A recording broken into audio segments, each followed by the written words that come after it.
Assalamualaikum warahmatullahi wabarakatuh. Perkenalkan, nama saya Isna Nur Afifatin Zahra dari kelas PGMI 1A. Di sini saya akan memaparkan materi ejaan bahasa Indonesia tentang pemakaian huruf. Pemakaian huruf terbagi menjadi 8, yaitu huruf abjad, huruf vokal, huruf konsonan, huruf diftong, gabungan huruf konsonan, huruf kapital, huruf miring, dan huruf tebal. Yang pertama, huruf abjad.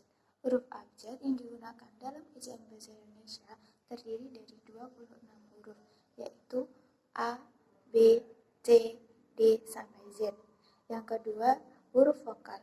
Huruf vokal yang melambangkan vokal dalam bahasa Indonesia terdiri dari 5 huruf, yaitu A, I, U, E, dan O. Yang ketiga, huruf konsonan.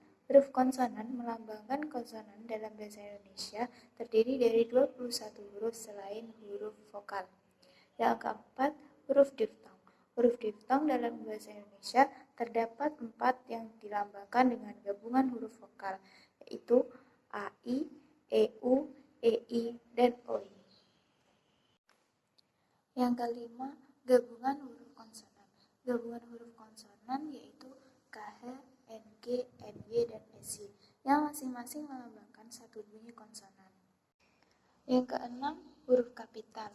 Huruf kapital dibagi menjadi 13, yaitu yang pertama, huruf kapital digunakan sebagai huruf pertama awal kalimat.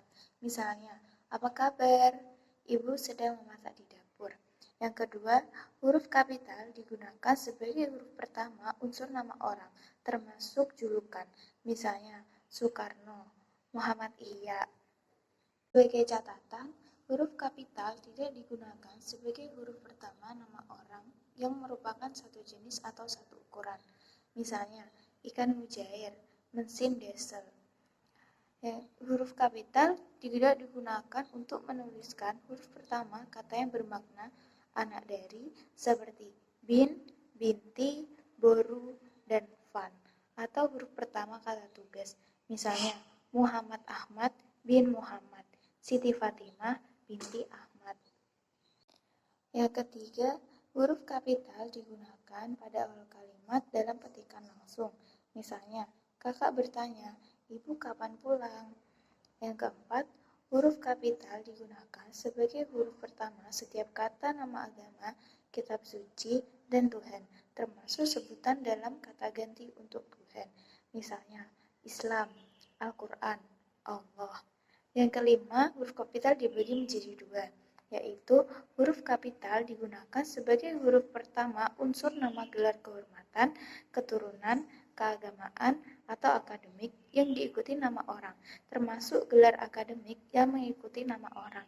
Misalnya, Sultan Hasanuddin.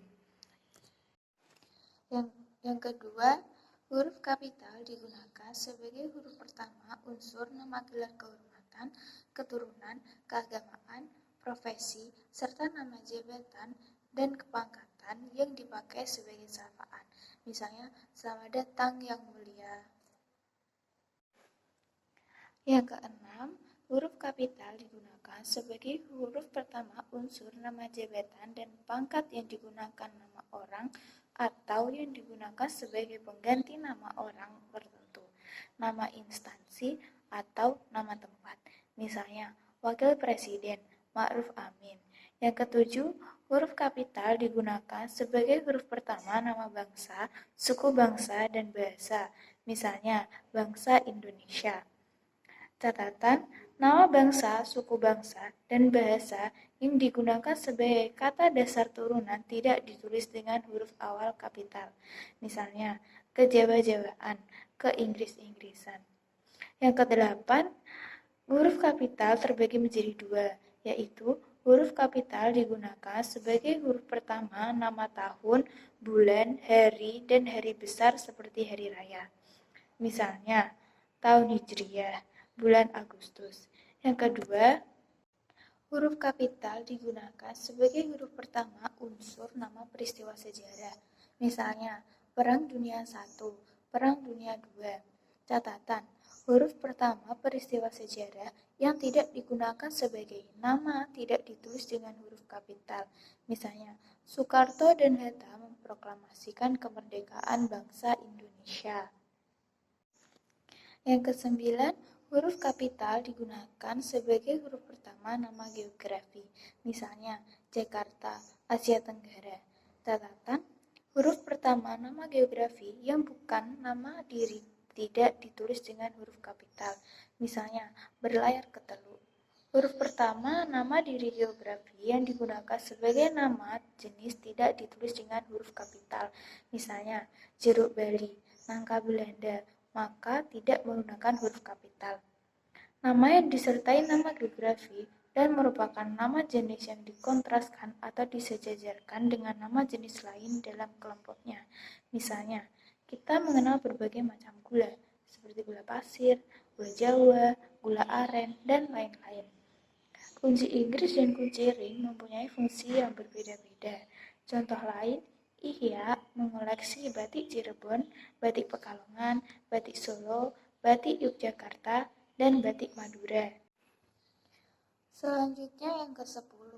Huruf kapital digunakan sebagai huruf pertama semua kata, termasuk semua unsur bentuk ulang sempurna dalam nama negara, lembaga, badan organisasi atau dokumen, kecuali kata tugas seperti di, ke, dari, dan, yang, dan untuk. Misalnya, Republik Indonesia. Selanjutnya yang ke-11. Huruf kapital digunakan sebagai huruf pertama setiap kata, termasuk unsur kata ulang sempurna dalam judul buku, karangan, artikel, dan makalah, serta nama majalah dan surat kabar, kecuali kata tugas seperti di, ke, dari, dan, yang, dan untuk, yang tidak terletak pada posisi awal. Misalnya, saya telah membaca buku dari Ave Maria ke Jalan Lain ke Roma. Yang ke-12, huruf kapital digunakan sebagai huruf pertama unsur singkatan, nama gelar, pangkat, atau sapaan. Misalnya, SH, Sarjana Hukum, SKM, Sarjana Kesehatan Masyarakat. Yang ke-13, huruf kapital digunakan sebagai huruf pertama kata petunjuk hubungan kekerabatan seperti bapak, ibu, kakak, adik, dan paman, serta kata atau ungkapan lain yang dipakai dalam pernyataan atau pengucapan. Misalnya, kapan bapak berangkat? Tanya Hasan. Catatan, istilah kekerabatan berikut bukan merupakan penyapaan atau pengucapan. Misalnya, kita harus menghormati bapak dan ibu kita. Semua kakak dan adik sudah berkeluarga. Kata ganti Anda ditulis dengan awal kapital. Misalnya, sudahkah Anda tahu siapa nama Anda? Yang ke-7, huruf miring. Huruf miring digunakan untuk menuliskan judul buku, nama majalah, atau nama surat kabar yang dikutip dalam tulisan, termasuk dalam daftar pustaka. Misalnya, saya sudah membaca buku Salah Asuhan karangan Abdul Muiz. 2. Huruf miring digunakan untuk menegaskan atau mengkhususkan huruf, bagian kata, atau kelompok kata dalam kalimat. Misalnya, huruf terakhir kata abad adalah D. Dia tidak diantar tetapi mengantar. 3. Huruf miring digunakan untuk menuliskan kata atau ungkapan dalam bahasa daerah atau bahasa asing. Misalnya, upacara paus ijuk atau tepung tawar menarik perhatian wisatawan asing yang berkunjung ke daerah Aceh. Catatan, nama diri seperti nama orang, lembaga atau organisasi dalam bahasa asing atau bahasa daerah tidak ditulis menggunakan huruf miring. Dalam naskah tulisan tangan atau mesin tik bukan komputer, bagian yang bercetak miring ditandai dengan garis bawah. Kalimat atau teks berbahasa asing atau berbahasa daerah yang dikutip secara langsung dalam teks berbahasa Indonesia ditulis dengan huruf miring. Yang terakhir, huruf tebal. Huruf tebal digunakan untuk menegaskan bagian tulisan yang sudah ditulis miring. Misalnya, huruf DH, seperti pada kata Ramadan, tidak terdapat dalam ejaan bahasa Indonesia. Kata et dalam ungkapan ora et labora berarti dan. Huruf tebal dapat dipakai untuk menegaskan bagian-bagian karangan, seperti judul buku, bab, atau subbab. Misalnya, latar belakang dan masalah kondisi kebahasaan di Indonesia yang diwarnai oleh bahasa standar dan non-standar, ratusan bahasa daerah, dan ditambah beberapa bahasa asing membutuhkan penanganan yang tepat dalam perencanaan bahasa. Agar lebih jelas, latar belakang dan masalah akan diuraikan secara terpisah seperti tampak pada paparan berikut. Sekian materi yang dapat saya sampaikan, kurang lebihnya mohon maaf.